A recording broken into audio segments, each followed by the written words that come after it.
50 KG ಕೈಮಾದಲ್ಲಿ ಒಂದು 20 KG ಬೇರೆ ಮಾಂಸ ಕಲಬೆರಕೆ ಮಾಡಿ ಮಿಕ್ಸ್ ಮಾಡಿ ಕೈಮಾ ಮಾಡಿ ಮಾರ್ಬಿಟ್ರೆ ಗೊತ್ತೇ ಆಗಲ್ಲ. ಅನುಮಾನ ಇದೆ, ಈಗಲೂ ಇದೆ. ಸಂಪೂರ್ಣ ಎಲ್ಲಾದ್ರೊಳಗೂ ನಾಯಿ ಮಾಂಸ ಇದೆ ಅಂತ ಅಲ್ಲ, 3 ಕಂಟೈನರ್ ಮಿಕ್ಸ್ ಇದೆ. ಅದರ ಒಳಗೆ ಇಮ್ಮಿಡಿಯೇಟ್ ಅಲ್ಲಿಗೆ ಅಬ್ದುಲ್ ರಜಾಕ್ ಬಂದ. ಸರ್ ಅವ್ರು ಹೇಳ್ತಾರೆ, ನಿಮಗೆ ಅಧಿಕಾರ ಇದೆಯಾ ಚೆಕ್ ಮಾಡೋಕೆ ಅಂತ ಕೇಳ್ತಾರೆ ಫುಡ್ ಇನ್ಸ್ಪೆಕ್ಟರ್. ಅದೇ ಅಬ್ದುಲ್ ರಜಾಕ್ ಅದೇ ಮಾಂಸಗಳನ್ನ ಅನ್ಆಥರೈಸ್ಡ್ ಆಗಿ ಇದ್ರ ವಿರುದ್ಧ ಯಾಕೆ FIR ಆಗ್ಲಿಲ್ಲ ಇದುವರೆಗೂ? ಇನ್ನೂ ಅದನ್ನ ವೈಯಕ್ತಿಕವಾಗಿ ತಕೊಂಡ್ರು ಏನೋ ಗೊತ್ತಿಲ್ಲ. ಚಂದನ್ ನಾನು ಯಾರು ಗೊತ್ತಾ ಹಂಗೆ ಹಿಂಗೆ ಅನ್ಕೊಂಡು ಬಿಚ್ರಿ ಬಟ್ಟೆ ಮಾಡ್ತಾರೆ 420 ಅವರು. ನಂದು ಶರ್ಟ್ ಮೊದಲೇ ಇರಲಿಲ್ಲ, ಬನೀನ್ ಇತ್ತು, ಬನೀನ್ ಬಿಚ್ಚಿದ್ರು. ಅಂಡರ್ವೇರ್ ಇತ್ತು, ಬಿಚ್ರಿ ಚಡ್ಡಿ ಮೌನಕ್ಕೆ ಶರಣಾಗೋಗ್ತಾರೆ. ನೀವೇನಾರು ಮಾಡ್ತಾರೆ. ಆಮೇಲೆ ಯಾರೋ ಒಬ್ರು ಬಂದು ಪಾಪ ಚಡ್ಡಿ ಹಾಕಿ ಅವರು ಬೈಕೊಂಡು. ಸ್ವಾಗತ. ನಮಸ್ತೆ ಸರ್. ಇತ್ತೀಚೆಗೆ ಒಂದು ನೀವು ದೊಡ್ಡ ಆರೋಪವನ್ನು ಮಾಡಿದ್ದೀರಿ, ಅದರಲ್ಲೂ ಆಹಾರ ವಿಚಾರವಾಗಿ. ಹೊರ ರಾಜ್ಯದಿಂದ ಕಳಪೆ ಮಾಂಸ ಮಾರಾಟ ರಾಜ್ಯದಲ್ಲಿ ನಡೀತಿದೆ ಅನ್ನೋ ಆರೋಪ ಮಾಡಿದ್ದಾರೆ. ಖಂಡಿತ. ಅವತ್ತು ನೀವು ರೈಲ್ವೆ ಸ್ಟೇಷನ್ಗೆ ಹೋಗ್ತೀರಿ, ಆ ಒಂದು ಮಾಲ್ ಸಮೇತವಾಗಿ ಒಂದು ಪ್ರತ್ಯಕ್ಷವಾಗಿ ಅದು ನೋಡಿ ಅದ್ರ ಮೇಲೆ ಆರೋಪ ಮಾಡಿ ಏನ್ ನಡೀತು ಅವತ್ತು? ನನಗೆ ನಾನು ಇದಕ್ಕೆ ಹೋಗೋದಕ್ಕೆ ಮುಂಚೆ ನನಗೊಂದು 4 ವಿಡಿಯೋಗಳನ್ನು ಒಂದು ಪೆನ್ ಡ್ರೈವ್ಗೆ ಹಾಕಿ ಕೆಲವರು ಕಳಿಸ್ಕೊಟ್ಟಿದ್ರು ನನಗೆ.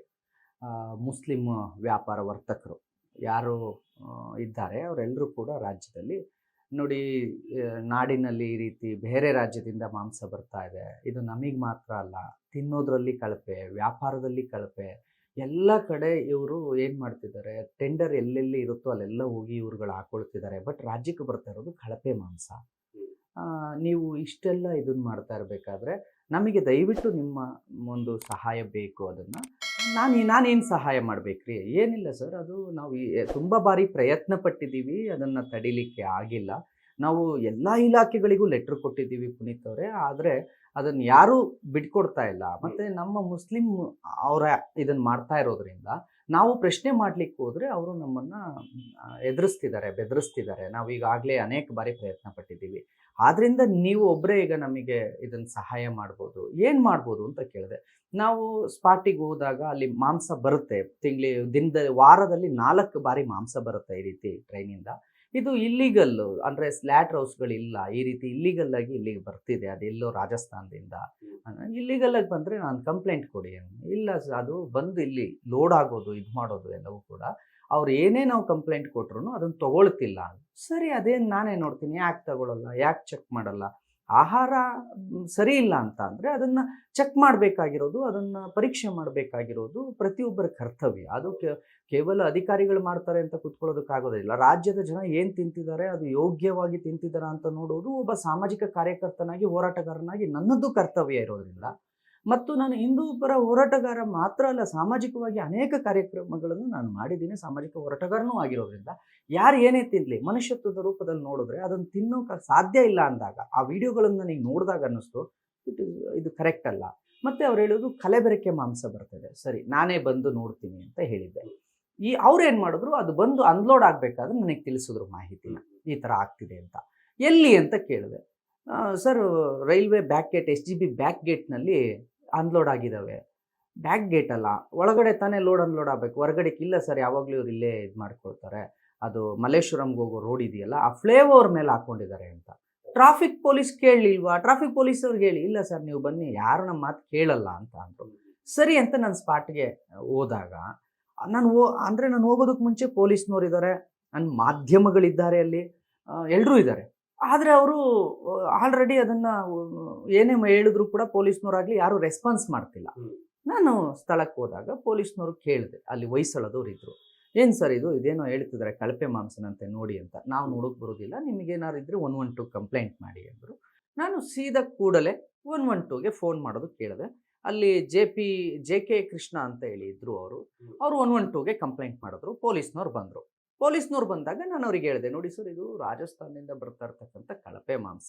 ಸಿಕ್ಕರ್ ಅನ್ನೋ ಸ್ಥಳದಿಂದ ರಾಜಸ್ಥಾನದ ಜೈಪುರಿಗೆ ಬಂದು ಜೈಪುರದಿಂದ ಟ್ರೈನ್ನಲ್ಲಿ ಅದು ಬೆಂಗಳೂರನ್ನ ತಲುಪುತ್ತೆ. ಬೆಂಗಳೂರಿನಿಂದ ರೆಸಲ್ ಮಾರ್ಕೆಟಿಗೆ ಹೋಗುತ್ತೆ. ಅಲ್ಲಿ ಅದನ್ನು ಕ್ಲೀನ್ ಮಾಡಿ ವೆನಿಗರ್ ಹಾಕಿ ಸರಿ ಮಾಡಿ ಅದು ನಾಳೆ ಬೆಳಿಗ್ಗೆ ತಲುಪಿದ ಟ್ರೈನ್ ಬೆಂಗಳೂರಿಗೆ ತಲುಪಿದ ನೆಕ್ಸ್ಟ್ ಡೇ ಮಾರ್ನಿಂಗ್ ಅದೇನಾಗುತ್ತೆ, ವ್ಯಾಪಾರವಾಗುತ್ತೆ.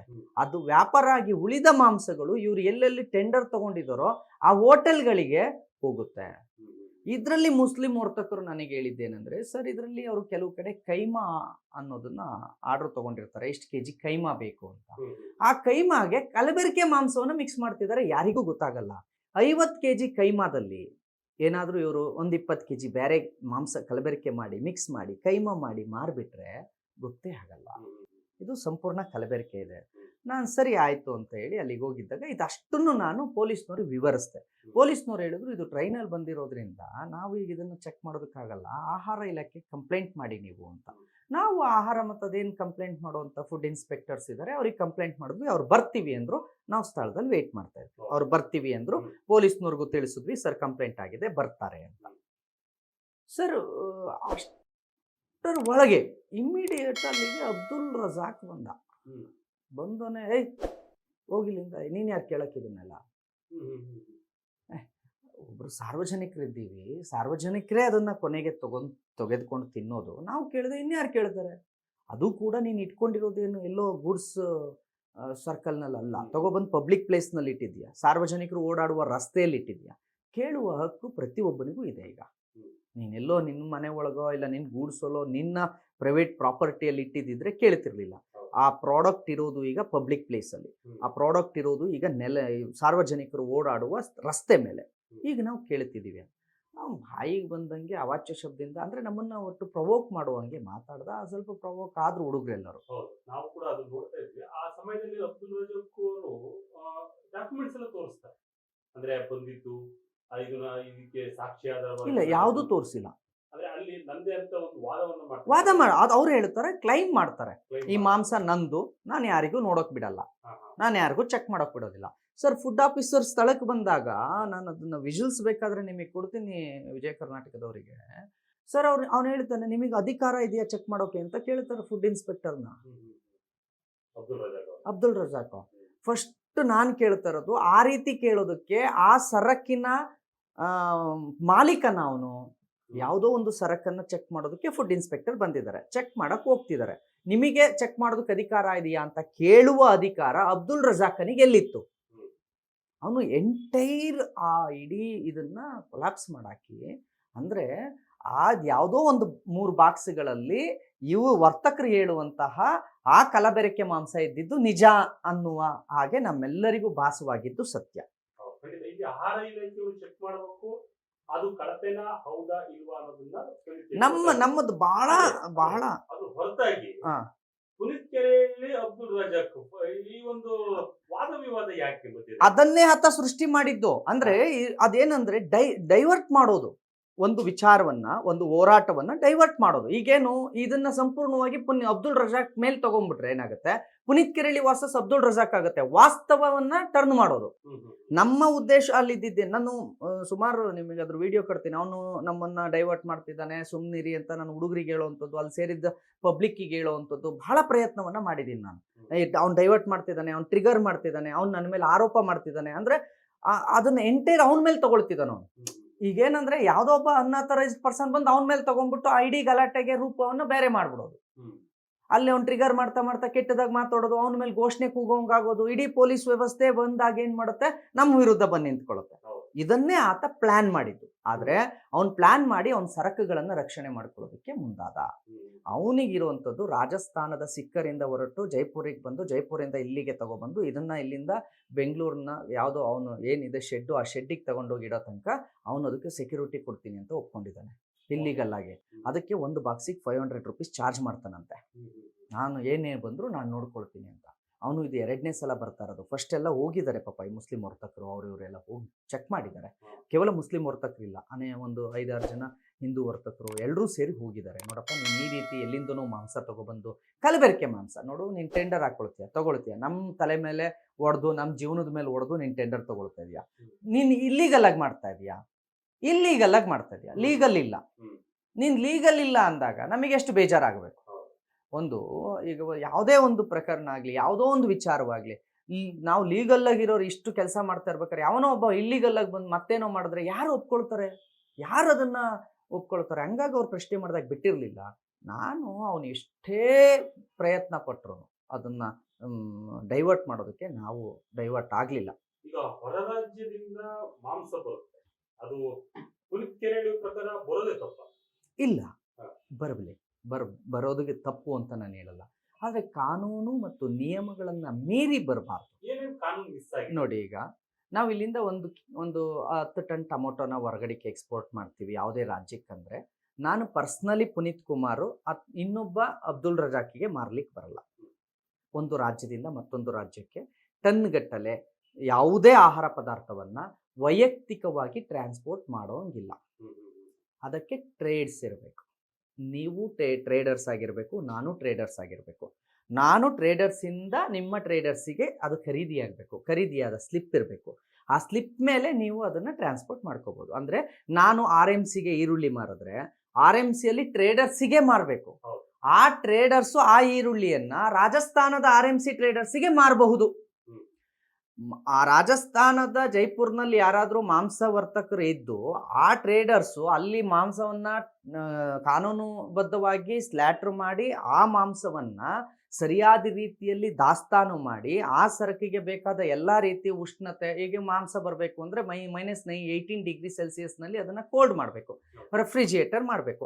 ಆ ರೀತಿ ಅದ್ರ ಕಾನೂನುಬದ್ಧವಾಗಿ ಮಾಡಿಕೊಂಡು ಅದನ್ನು ಕೊಡೋ ಲೈಸೆನ್ಸು, ಅಂದರೆ ಅಂತರ್ರಾಜ್ಯಗಳಿಗೆ ಮಾರುವ ಲೈಸೆನ್ಸು ರಾಜಸ್ಥಾನದಿಂದ ಆ ಟ್ರೇಡರ್ಸು ಅದನ್ನು ಇಲ್ಲಿ ಲೀಗಲ್ ಆಗಿ ಇಟ್ಕೊಂಡಿರಬೇಕು.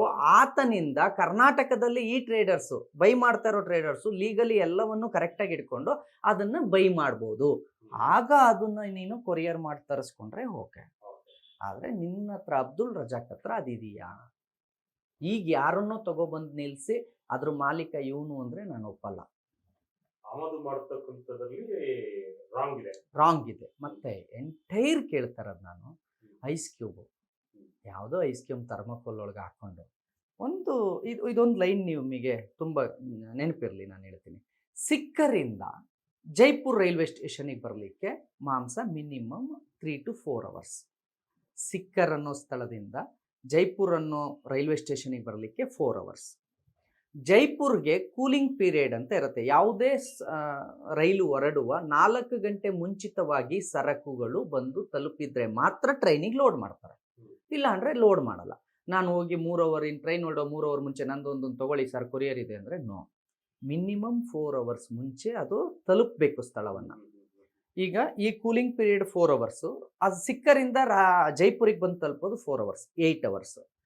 ಈಗ ಸಿಕ್ಕರಲ್ಲಿ ಅದು ಪ್ಯಾಕ್ ಆಗಬೇಕಲ್ಲ, 300 ಕುರಿಗಳನ್ನು ಕಡಿದು ಸ್ಕಿನ್ ಔಟ್ ಮಾಡಿ ಅದರೊಳಗಿರ್ತಕ್ಕಂಥ ರಕ್ತ ಎಲ್ಲ ತೆಗೆದು ಕ್ಲೀನ್ ಮಾಡಿ ಅದನ್ನು ಒಂದು ಡಬ್ಬಕ್ಕೆ ಹಾಕಿ ಐಸ್ ಕ್ಯೂಬ್ ತುಂಬಿ ಅದನ್ನು ಕಟ್ಟಿ ಪ್ಯಾಕ್ ಮಾಡಿ ಅದಕ್ಕೆ ಚೀಲ ಹೊಡೆದು ರೆಡಿ ಮಾಡಿ ಲೋಡ್ ಮಾಡಬೇಕಲ್ಲ.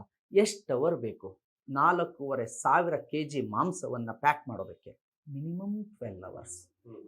ಒಂದು 10-15 ಜನ ಕೆಲಸ ಮಾಡಿದ್ರು ಕೂಡ ಎಲ್ಲ ಒಟ್ಟಿಗೆ ಸೇರಿ ಸ್ಕಿನ್ ಔಟ್ ಮಾಡಿ ಮಾಂಸವನ್ನು ಪ್ರತ್ಯೇಕ ಮಾಡಿ ಅದನ್ನೆಲ್ಲ ರೆಡಿ ಮಾಡಿದ್ರು ಮಿನಿಮಮ್ 12 hours. 12 ಜರ್ನಿ 4 16 ಮತ್ತು ಕೂಲಿಂಗ್ ಪೀರಿಯಡ್ 4, ಅಲ್ಲಿಗೆ 20 hours ಒಂದು ದಿನ ಅಲ್ಲೇ ಹೋಯ್ತು. ಜೈಪುರದಿಂದ ಮಾಂಸ ಬೆಂಗಳೂರನ್ನು ತಲುಪಲಿಕ್ಕೆ train hours 2 days, 1 day plus 2, 4 days. And ಇಲ್ಲಿಗೆ ಬಂದ 3 days. ಇಲ್ಲಿಗೆ ಬಂದಾದಮೇಲೆ ಇಲ್ಲಿಂದ ರೆಸಲ್ ಮಾರ್ಕೆಟಿಗೆ ಹೋಗಿ ಅದನ್ನು ಕ್ಲೀನ್ ಮಾಡಿ ಅದನ್ನು ತೆಗೆದು ನೆತಾಕಿ ನಾಳೆ ಬೆಳಿಗ್ಗೆ ವ್ಯಾಪಾರ ಮಾಡೋದ್ರಿಂದ ಅನದರ್ ಡೇ ಒಂದಿನ ಆ್ಯಡ್ ಆಗುತ್ತೆ, 4 days. ಆ ಮಾಂಸ ತಗೊಂಡೋಗಿ ಹೋಟೆಲ್ಲಿಗೆ ಕೊಟ್ಟರೆ ಹೋಟೆಲ್ನವರು ಯಾವಾಗಲೂ ಕೂಡ ತರಿಸ್ಕೊಂಡಿನ ಮಾಂಸ ನೆಕ್ಸ್ಟ್ ಡೇಗೇನೆ ಅದನ್ನು ಮಾಡ್ತಾರೆ. ಒಬ್ಬ ಆಹಾರವನ್ನು ತಿನ್ನುವವನು 5 ದಿನ ಹಿಂದೆ ಕಡಿದ ಕುರಿ ಮಾಂಸವನ್ನು ಇವತ್ತು ತಿಂತಿದ್ದಾನೆ ಅನ್ನೋದಾದರೆ, ಹಾಗಾದರೆ ಅದು ಬರಬೇಕಾಗಿರ್ತಕ್ಕಂಥದ್ದು ಲೀಗಲ್ ಆಗಿ ಮತ್ತು ಅದು ಅಷ್ಟೇ ಸುರಕ್ಷತೆಯಿಂದ ಬಂದು ತಲುಪಬೇಕು. 5 days ಮಾಂಸ ಇಡೋಕ್ಕಾಗಲ್ವಾ ಅಂತ ಅಂದರೆ 60 days ಇಡ್ಬೋದು ಮಾಂಸವನ್ನು, ತಪ್ಪೇನಿಲ್ಲ. 90 days ಇಡ್ಬೋದು ಮಾಂಸವನ್ನು. ಹೇಗಿಟ್ಟರೆ ಅದನ್ನು ವಾಕ್ಯೂಮ್ ಕವರಲ್ಲಿ ಹಾಕಿ ವಾಕ್ಯೂಮ್ ಮಾಡಿ ಡೀಪ್ ಫ್ರಿಜ್ ಮಾಡಿ ಇಟ್ಟರೆ ಮಾತ್ರ ನೀವು ಕನ್ಸ್ಯೂಮ್ ಮಾಡ್ಬೋದು. ಆದರೆ ಇವನು ತರ್ತಾ ಇರೋದು ಹೇಗಿದೆ, ವಿಡಿಯೋಗಳನ್ನು ತೋರಿಸ್ತೇನೆ ನಾನು. ಒಂದು ಯಾವ್ದು ಐಸ್ ಕ್ರೀಮ್ ಬಾಕ್ಸ್ ಬರ್ತಾವಲ್ಲ, ಹಿಂದೆ ಹಳೇ ಬಾಕ್ಸ್ ಥರ್ಮಾಕೋಲ್ ಬಾಕ್ಸ್ ಒಳಗೆ ಹಾಕೊಂಡು ಅದರೊಳಗೆ ಐಸ್ ಕ್ಯೂಬ್ ತುಂಬಿ ಕುರಿ ಹೊಟ್ಟೆ ತೆಗೆದು ಹೊಟ್ಟೆ ಒಳಗೆ ಐಸ್ ಕ್ಯೂಬ್ ತುಂಬಿ ತಗೊಬಂದು ಅದನ್ನು ರಾಜ್ಯದ ಜನರಿಗೆ ತಿನ್ಸಿದ್ರೆ ನಾವು ಒಪ್ಬೋದಾ? ನಾವು ಪ್ರಶ್ನೆ ಮಾಡಬಾರ್ದಾ? ಅಟ್ಲೀಸ್ಟ್ ಟ್ರಾಫಿಕ್ ವೈಲೆನ್ಸ್ FIR ಕೂಡ ರಿಜಿಸ್ಟರ್ ಆಗಲಿಲ್ಲ ಸರ್. ಟ್ರಾಫಿಕ್ ವೈಲೆನ್ಸ್ ಅಂದ್ರೆ ಅಲ್ಲಿಗೆ ತಗೊಬಂದು ಈಗ ಅಕಸ್ಮಾತ್ ಅಲ್ಲಿ ಹಾಕೊಂಡಿರ್ಲಿಲ್ಲ ಅಂದ್ರೆ ಪುನೀತ್ ಕೆರೆಯಲ್ಲಿ ಹೋಗಿ ಕೇಳಕ್ಕಾಯ್ತಿತ್ತಾ? ರೈಲ್ವೆ ಸ್ಟೇಷನ್ ಒಳಗಡೆ ಹೋಗಿ ನಾವು ಕೇಳಕ್ಕಾಗಲ್ಲ. ಯಾಕೆ? ಅದು ಆಥರೈಸ್ಡ್. ಇವನು ಸಾರ್ವಜನಿಕ ಸ್ಥಳದಲ್ಲಿ, ಪಬ್ಲಿಕ್ ಓಡಾಡುವ ಸ್ಥಳದಲ್ಲಿ ಹಾಕೊಂಡಿದ್ದಾನೆ. Traffic violence ಯಾಕಾಗಲಿಲ್ಲ? ಪುನೀತ್ ಕೆರೆಯಲ್ಲಿ ಅಲ್ಲೋಗಿ ನಿಂತ್ಕೊಂಡ್ರೆ ಕಾನೂನು ಬಾಹಿರ ಅಂತ ಹೇಳೋ ಪೊಲೀಸ್ನವರಿಗೆ ಅದೇ ಅಬ್ದುಲ್ ರಜಾಕು ಅದೇ ಮಾಂಸಗಳನ್ನು ಅನ್ಆಥರೈಸ್ಡ್ ಆಗಿ ಸಾರ್ವಜನಿಕ ಸ್ಥಳದಲ್ಲಿ ವಾಹನಗಳು ಸಂಚರಿಸುವ ಸ್ಥಳದಲ್ಲಿ ಹಾಕೊಂಡ್ನಲ್ಲ, ಇದ್ರ ವಿರುದ್ಧ ಯಾಕೆ FIR ಆಗಲಿಲ್ಲ ಇದುವರೆಗೂ? ಈಗ ನಾವು ಅನುಮಾನ ಯಾರ ಮೇಲೆ ಪಡಬೇಕು? ಸರ್ಕಾರದ ಮೇಲೋ, ಪೊಲೀಸ್ನವ್ರ ಮೇಲೋ, ಅಧಿಕಾರಿಗಳ ಮೇಲೋ, ಯಾರ ಮೇಲೆ ಪಡಬೇಕು? ಅಥವಾ ಕೇವಲ ನಾಯಿ ಮಾಂಸ ಮತ್ತು ಕುರಿ ಮಾಂಸ ಅನ್ನೋದ್ರ ಮೇಲೆ ಮಾತ್ರ ತಪಾಸಣೆ ಮಾಡಿದಂಥ ಆಹಾರ ಇಲಾಖೆ ಮೇಲೋ? ಅಂದ್ರೆ ನೀವು ನಾಯಿ ಮಾಂಸ ಅಲ್ಲ ಕುರಿ ಮಾಂಸ ಅಂತ ಕೊಟ್ಬಿಟ್ರೆ ಈಗ ನೋಡಿ, ಅನುಮಾನ ನಮಗಿದೆ. ಯಾಕೆ ಅನುಮಾನ ಇದೆ? ಈಗಲೂ ಇದೆ. ಯಾಕೆಂದ್ರೆ ಅವರು ಎಲ್ಲರೂ ಹೇಳ್ತಿರೋ ಪ್ರಕಾರ ಅದು ಸಂಪೂರ್ಣ ಎಲ್ಲಾದ್ರೊಳಗೂ ನಾಯಿ ಮಾಂಸ ಇದೆ ಅಂತ ಅಲ್ಲ. ಯಾವುದೋ 3 ಕಂಟೈನರ್ ಮಿಕ್ಸ್ ಇದೆ. ಯಾವುದು ಕೈಮಾಗ್ ಹೋಗುತ್ತೋ ಅದರಲ್ಲಿ ಮಿಕ್ಸ್ ಇದೆ ಅಂತ. ಅಂದ್ರೆ ವ್ಯಾಪಾರವಾಗಿ ಉಳ್ಕೊಂಡು ಕೈಮಾ ಅಂತ ಹೇಳಿ ಎಲ್ಲೆಲ್ಲಿ ಆರ್ಡರ್ ತಗೊಂಡಿರ್ತಾರೋ ಒಂದು 10 kg ಕೈಮಾ ಕೊಡಿ, ಒಂದು 3 kg ಕೈಮಾ ಕೊಡಿ ಅಂತ ಅದರೊಳಗೆ ಮಿಕ್ಸ್ ಆಗುತ್ತೆ ಅನ್ನೋ ಅನುಮಾನ, ಆರೋಪ ಇದೆ. ಆದರೆ ನೀವು ತಗೊಂಡಿದ್ದು ಕೇವಲ 4ರಿಂದ ಮಾದರಿ ತಗೊಂಡು ಚೆಕ್ ಮಾಡೋದಕ್ಕೆ, ನೀವು ಅದನ್ನ 4ರಿಂದ ಮಾದರಿ ತಗೊಂಡು ಫುಡ್ ಅಂಡ್ ಸೇಫ್ಟಿ ಚೆಕ್ ಮಾಡಿದ್ರೆ ಒಪ್ಕೊಳ್ತೀವಿ. ಎಲ್ಲ ಬಾಕ್ಸು ಅದೇ ಥರ ಪ್ಯಾಕ್ ಆಗಿದಪ್ಪ, ಫುಡ್ ಕರೆಕ್ಟು ಸೇಫ್ಟಿ ಇದೆ ಅಂತ. ನೀವು ಕ್ವಾಲಿಟಿ ಚೆಕ್ ಮಾಡ್ತಾ ಇಲ್ಲ ಮಾದರಿ ತಗೊಂಡು, ನೀವು ಅದೋ ಅಥವಾ ಅದಲ್ವೋ ಅಂತ ಚೆಕ್ ಮಾಡ್ತಾ ಇದ್ದೀರಾ. ಅದೋ ಅದಲ್ವೋ ಅಂತ ಚೆಕ್ ಮಾಡಬೇಕಾದ್ರೆ ನೀವು ಪ್ರತಿಯೊಂದನ್ನು ಚೆಕ್ ಮಾಡಬೇಕಲ್ಲ. 100 ಜನ ಇದ್ದಾರೆ. ಇದು ಯಾವುದೋ ಅನ್ನ ಬೆಂದಿದೆಯಾ ಅಂತ ನೋಡೋಕೆ ಒಂದಗ್ಲು ತಗೊಂಡು ನೋಡ್ತೀವಿ ಅನ್ನೋದಕ್ಕಲ್ಲ ನಾವು ಕೇಳ್ತಾ ಇರೋದು. ನಾವು ಅದ್ರೊಳಗೆ ಕಲ್ಲಿದೆ ಅಂತ ಹೇಳ್ತಾ ಇದೀವಿ. ನೀವು ಯಾವುದೋ ಒಂದು ತಗೊಂಡು ನೋಡಿದ್ರೆ ಕಲ್ಲು ಗೊತ್ತಾಗಲ್ಲ, ಅದನ್ನ ಪೂರ್ತಿ ಚೆಕ್ ಮಾಡಿದ್ರೇನೆ ಕಲ್ಲು ಗೊತ್ತಾಗೋದು. ಇದೆಲ್ಲ ಘಟನೆ ನಡೀತಿದೆ. ಆಹಾರ ಇಲಾಖೆನೂ ಬರುತ್ತೆ, ಅದನ್ನ ಸರ್ಟಿಫೈ ಮಾಡಿ ಇದು ಮೇಕೆ ಮಾಂಸ ಕುರಿ ಮಾಂಸ ಅಂತ ಸರ್ಟಿಫೈ ಮಾಡಿ ಕೊಡುತ್ತೆ. ಆದ್ರೆ ನನಗೆ ಬೇಜಾರ ಇರೋದೇನು ಅಂತ ಅಂದ್ರೆ, ಗೃಹ ಮಂತ್ರಿಗಳು ಹೇಳ್ತಾರೆ ಅದನ್ನ ಮೇಕೆ ಮಾಂಸ ಅಂತ. ನಾನು ಮಾಧ್ಯಮದವರಿಗೆ ಬಹಳ ಧನ್ಯವಾದವನ್ನು ತಿಳಿಸ್ತೀನಿ. ಯಾಕೆಂತಂದರೆ ಅವರಿಂದ ಈ ಪ್ರಕರಣ ಬೆಳಕಿಗೆ ಬಂದಿದ್ದು, ನಾವು ಯಾರೂ ಅಲ್ಲ ಅದರಲ್ಲಿ. ಮಾಧ್ಯಮ ಮತ್ತು ಆ ಮಾಧ್ಯಮದವರಿಗೆ ನಾವು ನಿಜಕ್ಕೂ ಎಷ್ಟು ಧನ್ಯವಾದ ತಿಳಿಸಿದ್ರು ಸಾಲದು. ಬಟ್ ಇದು ಇಲ್ಲಿಗೆ ನಿಲ್ಲಬಾರ್ದು. ಇದು ಕೇವಲ ನಾಯಿ ಮಾಂಸ ಅಥವಾ ಅಂದರೆ ಇದು ಕಲಬೆರಕೆ ಮಾಂಸ ಅನ್ನೋದ್ರಲ್ಲಿ ಮಾತ್ರ ನಿಲ್ಲಬಾರ್ದು. ಇದು ಯೋಗ್ಯವ ತಿನ್ನಲಿಕ್ಕೆ ಇವ್ರ ಹತ್ರ ಎಲ್ಲ ಇದೆಯಾ, ಇದು ಎಲ್ಲಿ ಹೋಗ್ತಾ ಇತ್ತು ದಾಸ್ತಾನು ಮಾಡ್ಕೊಳ್ಳೋದಕ್ಕೆ. ಈಗ ನೀವು ಒಂದು 10 ಟನ್ ಈರುಳ್ಳಿ ತರಿಸ್ತೀರಾ, ತರಿಸಿದ್ಮೇಲೆ ಇಟ್ಕೊಳ್ಳೋದಕ್ಕೆ ನಿಮ್ಮ ಹತ್ರ ಗೋಡನ್ ಇರಬೇಕಲ್ಲ. ಆ ಗೋಡನ್ ಎಲ್ಲಿ? ಇವನ ಹತ್ರ ಕರೆಕ್ಟಾಗಿ ಗೋಡನ್ ಇದೆಯಾ? ಅದನ್ನ ಇಡೋದಕ್ಕೆ ರಿಫ್ರಿಜರೇಟರ್ ಇದೆಯಾ? ತಂದು ಎಲ್ಲಿ ಇಡ್ತಿದ್ದ? ಅದೆಲ್ಲವನ್ನೂ ಜನರ ಮುಂದೆ ಇಡಬೇಕು. ಅದಾದ್ಮೇಲೆ ನಿಮ್ಮ ಮೇಲೆ FIR ಆಗುತ್ತೆ. FIR ಆಗಿ ನೀವು ಅರೆಸ್ಟ್ ಆಗ್ತೀವಿ. ಅರೆಸ್ಟ್ ಆಗಿ ಒಂದಿನ 3 days ಜೈಲಲ್ಲಿ 3 ಡೇ ಟೋಟಲ್ 3 days ಆಗುತ್ತೆ. ನೀವು ಪೊಲೀಸ್ ಸ್ಟೇಷನ್ ಪೊಲೀಸ್ ಅರೆಸ್ಟ್ ಅಲ್ಲಿ ಸ್ವಲ್ಪ ಎಲಿಗೇಷನ್ ಮಾಡಿ. ಹೌದು, ಅಲಿಗೇಷನ್. ಆಕ್ಚುಲಿ ಏನಾಯ್ತು? ಅದು ಫುಡ್ ಆಫೀಸರ್ ಹೋಗ್ಬೇಕಾದ್ರೆ ಮತ್ತೆ ಅಧಿಕಾರಿಗಳೆಲ್ಲ ಹೋಗ್ಬೇಕಾದ್ರೆ ನಮಗೆ ಅನುಮಾನ ಬಂತು. ಅವರೆಷ್ಟೆಲ್ಲ ಹೇಳಿದ್ರು, ಹಿಂಗೆ ಬೇಕಾಗಿದ್ದು ಹಿಂಗೆ ಮಾಡ್ತಿದಾರಲ್ಲ. ನಾವು ಕಲಬೆರಕೆ ನಮ್ಮ ಹತ್ರ ಈಗ ಫುಡ್ ಆಫೀಸರ್ ಬಂದಾದ್ಮೇಲೆ ಆರೋಪ ಮಾಡಿದ್ಯಾರು? ನಾವಲ್ವಾ? ನಮ್ಮ ಹತ್ರ ಕೇಳಬೇಕಲ್ವಾ ಏನು ಆರೋಪ ನಿಮ್ಮದು ಅಂತ. ಕಂಪ್ಲೇಂಟೇ ಕೇಳಲಿಲ್ಲ ಸರ್. ಏನಕ್ಕೆ ನೀವು ಆರೋಪ ಮಾಡ್ತಾ ಇದ್ದೀರಿ? ಏನು ನಿಮ್ಮ ಆರೋಪ? ನಮ್ಮನ್ನು ಏನಕ್ಕೆ ಕರೀದಿದ್ದೀರಿ? ನಮಗೇನು ಕಂಪ್ಲೇಂಟ್ ಕೊಡ್ತೇವೆ? ನಮ್ಮ ಹತ್ರ ಒಂದು ಕಂಪ್ಲೇಂಟ್ ತಗೊಳ್ಳಿಲ್ಲ. ಪೊಲೀಸ್ನವ್ರಿಗೆ 112 ಫೋನ್ ಮಾಡಿದ್ದೀವಿ, ಅವ್ರು ಬಂದು ನಿಮ್ಮ ಸಮಸ್ಯೆ ಏನು ಅಂತ ಕೇಳಲಿಲ್ಲ. ಸೀದಾ ಬಂದರು, ಅವ್ರಿಗೆ ಬೇಕಾದ ಮಾಂಸ ಬಾಕ್ಸ್ಗೆ ಹಾಕೊಂಡು ಹೋದರು. ನಾವು ಏನು ಚೆಕ್ ಮಾಡ್ತಾರೆ ಹೋಗಿ? ಏನು ನಾಯಿ ಮಾಂಸ ಕುರಿ ಮಾಂಸ ಅಂತ ಚೆಕ್ ಮಾಡ್ತೀರಾ? ರಾಂಗ್. ನಾನು ಅಲ್ಲೇ ಹೇಳಿದೆ, ನೀವು ತಪ್ಪು ಮಾಡ್ತಿದ್ದೀರಿ. ನೀವೇನಾದರೂ ಇದರಲ್ಲಿ ಶಾಮೀಲಾಗಿದ್ದರೆ ಅಥವಾ ನೀವೇನಾದ್ರು ಇದರಲ್ಲಿ ರಾಂಗ್ ಪ್ರೊಸೀಡಿಂಗ್ ಮಾಡಿದ್ರೆ ಅಥವಾ ಏನಾದರೂ ನೀವು ತಪ್ಪು ಮಾಡಿದ್ರೆ ನನ್ನ ಹತ್ರ ವಿಡಿಯೋ ದಾಖಲೆಗಳಿದ್ದಾವೆ, ನಾನು ಮತ್ತೆ ಪ್ರೆಸೆಂಟ್ ಮಾಡ್ತೀನಿ, ಮಾಧ್ಯಮದ ಮುಂದೆ ಇಡ್ತೀನಿ, ನಾಡಿನ ಜನರ ಮುಂದೆ ಇಡ್ತೀನಿ ಅಂತ ಅಂದೆ. ಜಸ್ಟ್ ಹಂಗಂದು 2 ಮಿನಿಟ್ಸಿಗೆ ನಾನು ನೇತು ಹಾಕೊಂಡ್ರು. ಅರೆಸ್ಟ್ ಆದೆ. ನಾನೀಗ ಕರ್ಕೊಂಡು ಹೋದ್ರು, ಜೈಲಿಗೆ ಕರ್ಕೊಂಡು ಹೋದ್ರಲ್ಲ ಸ್ಟೇಷನ್ಗೆ. ನನಗೆ ಇಳಿಲಿಕ್ಕೆ ಆಗ್ತಿರ್ಲಿಲ್ಲ. ಏನು ಮಳೆಯಲ್ಲಿ ಸ್ವಲ್ಪ ನೆಂದಿದ್ರೆ, ಜಿಡಿ ಮಳೆ ನೆಂದಿದ್ದೆ. ನಾನು ಹಿಂದೆ 2 ಡೇಸಿಂದ ಆಹಾರವನ್ನು ತಗೊಂಡಿರಲಿಲ್ಲ. ಅಂದರೆ ನಾನು ವ್ರತ ಇದ್ದೆ. ನಾನು ಈಗಲೂ ಸ್ಟಿಲ್ ಕೂಡ ವ್ರತದಲ್ಲೇ ಇದ್ದೀನಿ. ಏನು ಅಂತ ಏನು ತೊಂದರೆ ಇರಲಿಲ್ಲ. ಅದು ಯಾಕೆಂದರೆ ಇದು ಹಣ್ಣು ಹಂಪಲುಗಳನ್ನು ತೊಗೊಳ್ತೀವಿ, ಬೇಯಿಸಿದ ಪದಾರ್ಥಗಳನ್ನು ತೊಗೊಳ್ಳೋದಿಲ್ಲ. ರೋತಾ ಇದ್ದೀವಿ ರಾಘವೇಂದ್ರ ಸ್ವಾಮಿಗಳಿಗೆ. ನಾನು ತೊಗೊಂಡಿರಲಿಲ್ಲ. ನನಗೇನಾಯಿತು, ಏಕಾಏಕಿ ಇವ್ರು ತುಂಬಿಕೊಂಡ್ರಲ್ಲ, ಅಲ್ಲಷ್ಟು ಕೂಗಾಟ, ಆಮೇಲೆ ಎಲ್ಲ ತುಂಬಿಕೊಂಡ್ರಲ್ಲ, ಕಾಲು ನಂದು ಎಡಗಾಲು ಸ್ವಲ್ಪ ಪ್ರಾಬ್ಲಮ್ ಇದೆ. ಆ ಎಡಗಾಲು ಏನಾಯಿತು, ಮರಗಟ್ಬಿಡ್ತು. ಅಂದರೆ ಎದ್ದು ಕೂತ್ಕೋಬೇಕಾದ್ರೆ ಇದು ಮಾಡೋದಕ್ಕೆ ಮರಗಟ್ಬಿಡ್ತು. ಕಾಲು ನಾವು ಇದಾಯ್ತು. ಅಲ್ಲಿ ಇಳಿ ಅಂದಾಗ ಸ್ಟೇಷನ್ ಹತ್ರ ಇಳಿಯೋಕ್ಕಾಗಲಿಲ್ಲ.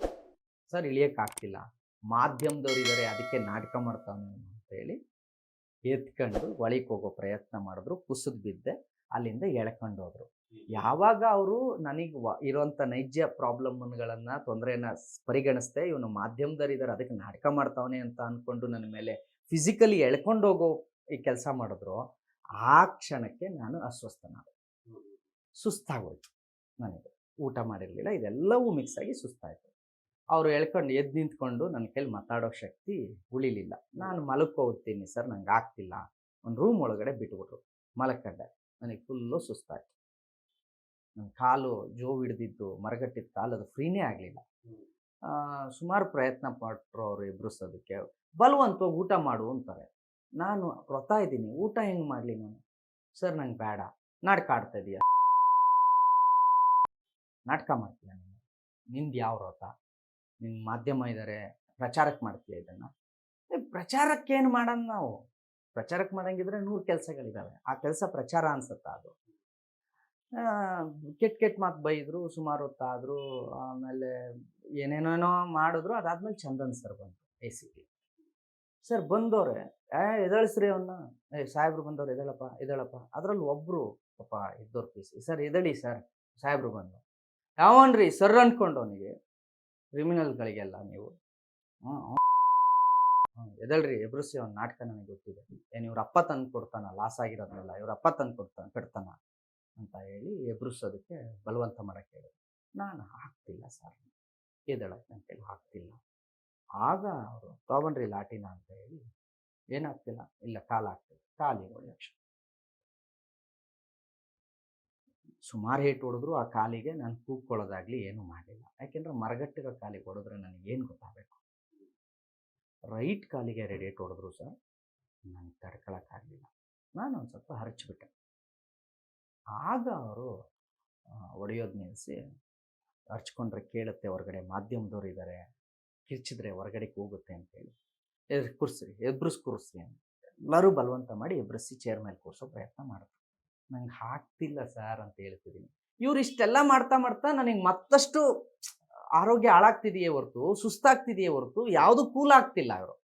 ಇವ್ರು ನನ್ನ ಪ್ರಯತ್ನ ಪಡ್ತಾ ಇರೋದಷ್ಟು ನನ್ನನ್ನು ಅವ್ರು ಕೂಲ್ ಮಾಡೋದಕ್ಕೋ, ಒಂದು ಗ್ಲೂಕೋಸ್ ಪ್ಯಾಕೆಟ್ ತರಿಸಿ ಕೊಟ್ಬಿಟ್ಟಿದ್ರು ನಾನು ಕೂಲ್ ಆಗ್ಬಿಡ್ತಿದ್ದೆ. ಜಸ್ಟ್ ಒಂದು ಗ್ಲೂಕೋಸ್ ತರಿಸ್ಕೊಟ್ಟಿದ್ರೆ ಸಾಕಾಯ್ತು. ನಾನು ಹೇಳ್ತಿದ್ದೀನಿ ಬೇಯಿಸಿದ ಪದಾರ್ಥ ತಿನ್ನಲ್ಲ, ನಾಟಕ ಅಂತಾರೆ. ನಾನು ಯಾಕೆ ನಾಟಕ ಮಾಡಲಿ? ನಾನು ಇರೋದೇ ಹಾಗೆ, ನಾನು ಅದನ್ನು ತೋರಿಸ್ತೀನಿ. ನಾನು ಯಾಕೆ ನಾಟಕ ಮಾಡೋ ಅವಶ್ಯಕತೆ ಏನಿದೆ ನನಗೆ? ಗ್ಲೂಕೋಸ್ ತರಿಸ್ಕೊಟ್ಟಿದ್ದಿದ್ರು, ಕುಡಿದ್ಬಿಟ್ಟು ನಾನು ಕೂಲ್ ಆಗ್ಬಿಡ್ದೆ. ಆಮೇಲೆ ಅವ್ರು ಏನು ಬೇಕಾದ್ರೂ ಇದು ಮಾಡಿ, ಅವ್ರು ಅದಕ್ಕೆ ಪ್ರಯತ್ನನೇ ಪಡಲಿಲ್ಲ. ಬಲವಂತವಾಗಿ ಊಟ ಮಾಡಿಸೋಕೆ ಒಂದು ಪ್ರಯತ್ನ ಪಟ್ಟರೆ ಹೊತ್ತು ಬೇರೆ ಏನೂ ಮಾಡಲಿಲ್ಲ. ನನಗೆ ಆಗಲಿಲ್ಲ. ಆಮೇಲೆ ಅವರು ಲಿಟ್ರಲಿ ಹೇಗಾಗ್ಬಿಟ್ರು ಅಂತ ಅಂದರೆ, ಫುಲ್ಲು ಅದನ್ನು ವೈಯಕ್ತಿಕವಾಗಿ ತಗೊಂಡ್ರು ಏನೋ ಗೊತ್ತಿಲ್ಲ ಚಂದನ್. ನಾನು ಯಾರು ಗೊತ್ತಾ ಹಂಗೆ ಹಿಂಗೆ ಅಂದ್ಕೊಂಡು, ಬಿಚ್ಚ್ರಿ ಬಟ್ಟೆನ, ವಿಡಿಯೋ ಮಾಡಿ ಹಾಕ್ರಿ, ಅದೆಲ್ಲ ಪ್ರಚಾರ, ನಾವು ಕೊಡೋಣ. ನನ್ನ ಮಗನಿಗೆ ಪ್ರಚಾರದ ಹುಚ್ಚಲ್ವಾ, ಎದಳಲ್ಲ, ನಾಟಕ ಮಾಡ್ತಾನ. 420 ಕೇಸ್ನವ್ರು ಹಿಂಗೆ ಮಾಡ್ತಾರೆ. ಏನಾದರೂ ಸರಗಳತನ ಮಾಡ್ಕೊಬಂದವ್ರು ಎಲ್ಲಿ ರಿಕ್ವೈರ್ಮೆಂಟ್ ಇದನ್ನು ವಾಪಸ್ ಕೇಳ್ತೀವಿ, ಅವ್ರು ತೋರಿಸ್ಬೇಕಾಗ್ತೆ ಅಂತೇಳಿ ಈ ಥರ ನಾಟಕ ಮಾಡ್ತಾರೆ 420 ಅವರು. ಆಗ ನಮಗೆ ಅವರು ಇದು ಮಾಡಿ ಬಟ್ಟೆ ಬಿಚ್ಚೋ ಪ್ರಯತ್ನ ಯಾವಾಗ ಮಾಡಿದ್ರು, ನಾನು ಏನು ಮಾಡೋಕ್ಕಾಗತ್ತೆ ಸರ್? ಹೊರಗಡೆ ಯಾವನಾದರೂ ಬಟ್ಟೆ ಬಿಚ್ಚಕ್ಕೆ ಬಂದರೆ ಕೆಪಾಲಕ್ಕೆ ಹೊಡಿಬೋದು, ಅವನಿಗೆ ಇದು ಮಾಡ್ಬೋದು.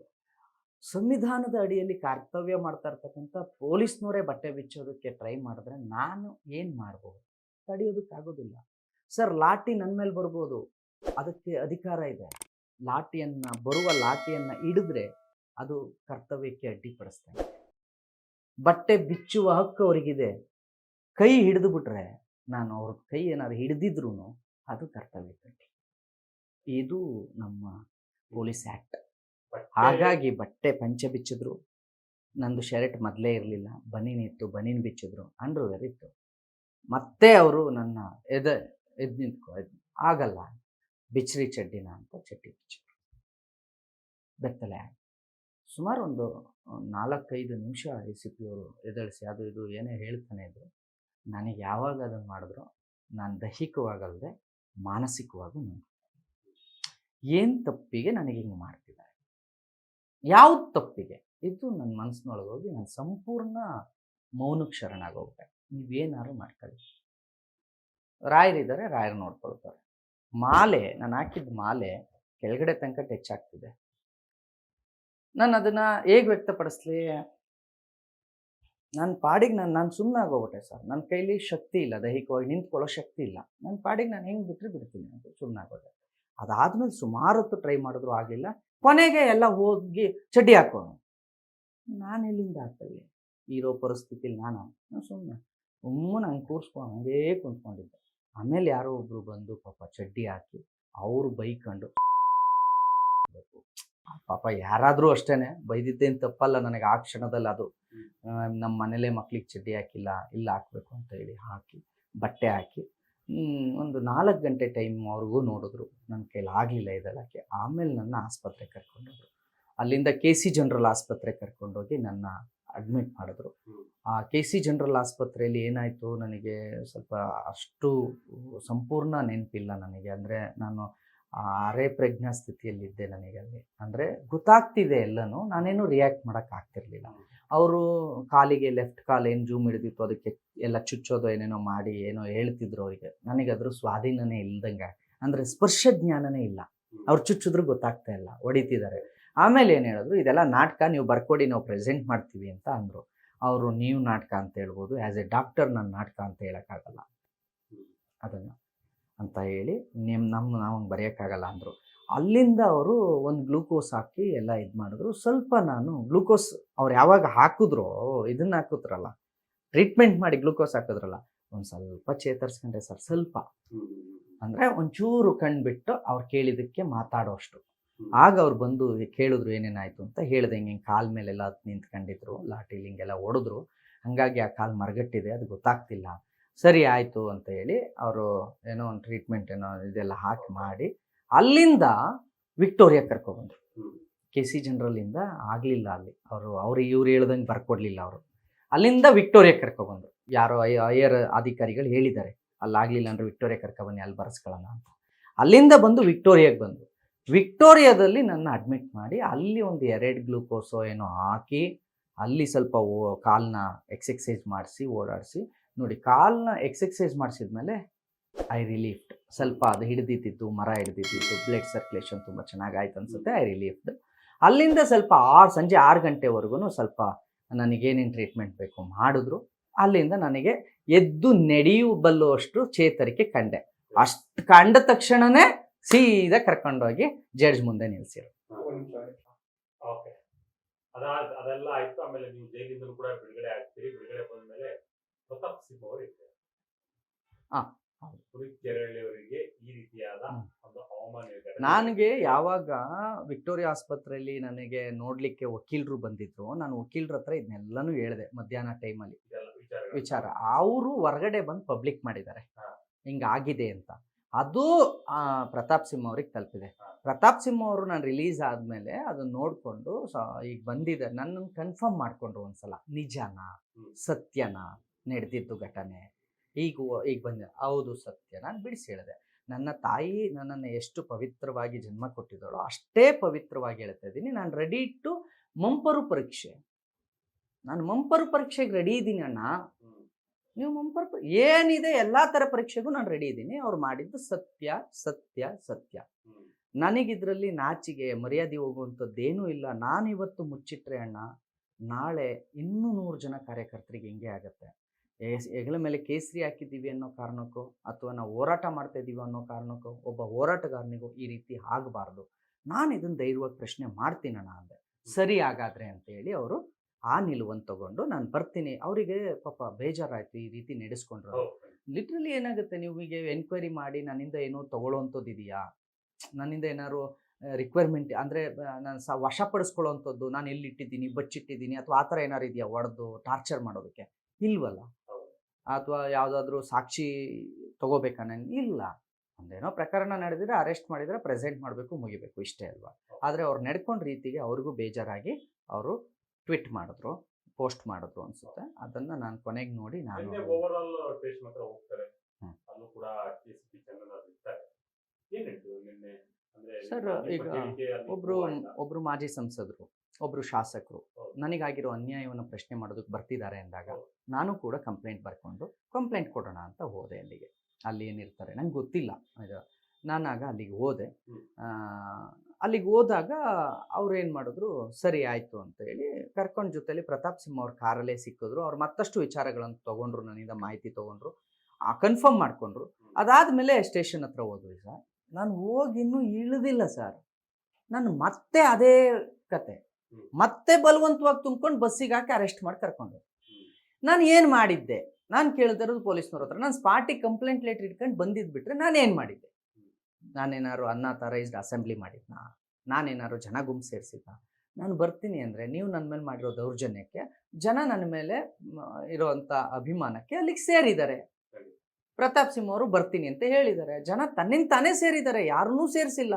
ಜನ ನೀವು ಮಾಡಿರೋ ಅನ್ಯಾಯವನ್ನು ಪ್ರಶ್ನೆ ಮಾಡೋದಕ್ಕೆ ಬಂದು ಸೇರಿದ್ದಾರೆ. ಅದಕ್ಕೆ ನನ್ನನ್ನು ನೀವು ಆ ರೀತಿ ಮತ್ತೆ ಕೆಳಗೆ ಬೀಳಿಸಿ ಸರ್, ನೀವು ವಿಡಿಯೋ ಸರಿಯಾಗಿ ಗಮನಿಸಿ, ನಾನು ಬಿದ್ದಿದ್ದಲ್ಲ, ಹಿಂದಕ್ಕೆ ಹೋಗ್ತಿದ್ದ ನನ್ನ ಕಾಲನ್ನು ತುಣಿದು ಕೆಳಗೆ ಬೀಳಿಸಿ ಮತ್ತೆ ಎತ್ಕೊಂಡೋಗಿ ತುಂಬ್ಕೊಂಡು ಹೋದ್ರು. ನಾನು ಬಸ್ಸಲ್ಲೇ ಕೂತ್ಕೊಂಡೆ. ಪ್ರತಾಪ್ ಸಿಂಹ ಅವರು ಪುನೀತ್ ಕೆರಳಿನ ಅರೆಸ್ಟ್ ಮಾಡೋದಾದರೆ ನಾವು ಇಲ್ಲೇ ಕೂತ್ಕೊಳ್ತೀವಿ ಅಂತ ಮತ್ತೆ ಅವರು ಅಟ್ಪಟ್ಟಿ ಹಿಡಿದ್ಮೇಲೆ ನನ್ನನ್ನು ವಾಪಸ್ ಮತ್ತೆ ಅಲ್ಲಿಗೆ ಬಂದು ಮತ್ತೆ ನನ್ನ ವಾಪಸ್ ಕರ್ಕೊಬಂದರು. ಪೊಲೀಸ್ ಜೀಪಲ್ಲಿ ಕರ್ಕೊಬಂದು ಒಳಗೆ ಕೂತ್ಕೊಂಡು ನಾನು DCP ಬೇರೆ ಯಾರೋ ಇದ್ದರು ಸಂಪೂರ್ಣವಾಗಿ ವಿವರಿಸಿ ಹೇಳಿದೆ. ಅದಾದಮೇಲೆ ಅವರು ಹೇಳಿದ್ರು, ನೋಡಿ ಸರ್, ನೀವು DCP ಮೇಲೆ ಕಂಪ್ಲೇಂಟ್ DCPಗೆ ಕೊಡೋಕ್ಕಾಗಲ್ಲ, DCP ಮೇಲೆ ಕಂಪ್ಲೇಂಟ್ ಕಮಿಷನರಿಗೆ ಕೊಡಿ ಅಂದರು. ನಾವು ಅಲ್ಲಿಂದ ಸೀದಾ ಓದಿ ಕಮಿಷನರ್ ಆಫೀಸಿಗೆ ಹೋಗಿ ಅಲ್ಲಿ ಕಮಿಷನರ್ ಇದ್ದರು, ಅವ್ರಿಗೆ ಕೊಟ್ವಿ. ಮುಂದಿನ ಹೋರಾಟ ಮುಂದುವರಿಯುತ್ತಾ ಅಥವಾ ಹೇಗೆ ಸರ್? ನೋಡಿ ನಾನು ಹೇಳೋದು, ನಾನು ಧರ್ಮದ ಪರ ಮತ್ತು ಸಾಮಾಜಿಕ ಹೋರಾಟಗಾರ. ನನಗೆ ಅನ್ಯಾಯವಾಗಿದೆ, ನನ್ನನ್ನು ಈ ರೀತಿ ಬಳಸ್ಕೊಂಡಿದ್ದಾರೆ. ಇದು ಕೇವಲ ನನ್ನ ಮೇಲೆ ಮಾತ್ರ ಅಲ್ಲ, ಮುಂದೆ ಬೇರೆಯವ್ರ ಮೇಲೂ ಈ ರೀತಿ ಆಗಬಾರ್ದು ಅಂದರೆ ನಮ್ಮ ಹೋರಾಟವನ್ನು ಮುಂದುವರಿಸಲೇಬೇಕು. ಅದು ನ್ಯಾಯ ಸಿಗಬೇಕು. ನನಗೆ ನ್ಯಾಯ ಕೊಡಿಸ್ತಾರೆ ಕಮಿಷನರವರು ಅನ್ನುವ ಭರವಸೆ ಒಂದು ಕಡೆ ಆದರೆ, ಏನು ಮಾಡ್ತಾರೋ ಏನೋ ಅನ್ನೋ ಅನುಮಾನವು ಒಂದು ಕಡೆ. ಹಾಗಾಗಿ ಮಾನವ ಹಕ್ಕು ಆಯೋಗಕ್ಕೂ ಕೂಡ ನಾವು ಕಂಪ್ಲೇಂಟ್ ಕೊಡಬೇಕು ಅಂದ್ಕೊಂಡಿದ್ದೀವಿ. ಮತ್ತು ಬೇರೆ ಬೇರೆ ಮೇಲೆ ಈಗ ಸಂಘಟನೆ ಅಂದರೆ ಪುನೀತ್ ಕೆರಳಿ ಒಬ್ಬನೇ ಅಲ್ಲ, ಪುನೀತ್ ಕೆರಳಿದು ಒಂದು ಸಂಘಟನೆ ಇದ್ದರೂ ಕೂಡ ಹಿಂದೂ ಸಂಘಟನೆಗಳು ಯಾವಾಗಲೂ ಕೂಡ ಮಾತೃ ಸಂಘಟನೆಗಳಿದ್ದಾವೆ, ದೊಡ್ಡವರಿದ್ದಾರೆ. ಚಕ್ರವರ್ತಿ ಅಣ್ಣನಿಂದ ಹಿಡಿದು ಮೋಹನ್ ಗೌಡ್ರಿಂದ ಹಿಡಿದು ಅನೇಕ ಸಂಘಟನೆಗಳು ಇದ್ದಾರೆ. ಮೇಲೆ ನಮ್ಮ ಹಿರಿಯರು ಅಂತ ಇರ್ತಾರೆ, ಅವ್ರನ್ನೆಲ್ಲರನ್ನೂ ಕೇಳಬೇಕು. ನಾವು ನೋಡೋ ಕಣ್ಣಿಗೆ ನಾನು ಒಂಟಿ ಅನ್ನಿಸ್ಬೋದು, ಅಥವಾ ನಾನು ಇವಂದೇ ಒಂದು ಪ್ರತ್ಯೇಕ ಸಂಘಟನೆ, ನಾನು ನಿರ್ಧಾರ ನಾನು ಒಬ್ಬ ತಗೊಳ್ಳೋದಕ್ಕಾಗೋದಿಲ್ಲ. ಮೇಲೆಯವರೆಲ್ಲರೂ ಕೂಡ ನನಗೆ ಏನು ಮಾಡುವಂಥವ್ರೋ ಖಂಡಿತವಾಗಿಯೂ ನಾನು ಅದನ್ನು ಮುಂದೆ ಓಡಿಸಿ ಮಾಡೇ ಮಾಡ್ತೀನಿ. ವಿಜಯ ಕರ್ನಾಟಕ ನಿಜಕ್ಕೂ ನಾನು ತುಂಬ ಧನ್ಯವಾದ ತಿಳಿಸ್ತೀನಿ ವಿಜಯ ಕರ್ನಾಟಕದವರಿಗೆ. ಅಂದರೆ ಸುದೀರ್ಘವಾಗಿ ಅಂದರೆ ಏನು ಮಾಹಿತಿಯನ್ನು ತಲುಪಿಸ್ಬೇಕು ಅಷ್ಟನ್ನು ತೆಗೆದುಕೊಂಡು ಅಂದರೆ ವಾಸ್ತವವನ್ನು ತಿಳಿಸುವಂಥದ್ದು ಇದೆಯಲ್ಲ, ನಾನು ನಿಜಕ್ಕೂ ನಿಮಗೆ ತುಂಬ ಹೃದಯದ ಧನ್ಯವಾದಗಳು. ಜನರಿಗೆ ಸತ್ಯ ತಿಳಿಯಲಿ, ಜನರಿಗೆ ಸತ್ಯ ಗೊತ್ತಾಗಲಿ. Thank you so much. ಧನ್ಯವಾದ.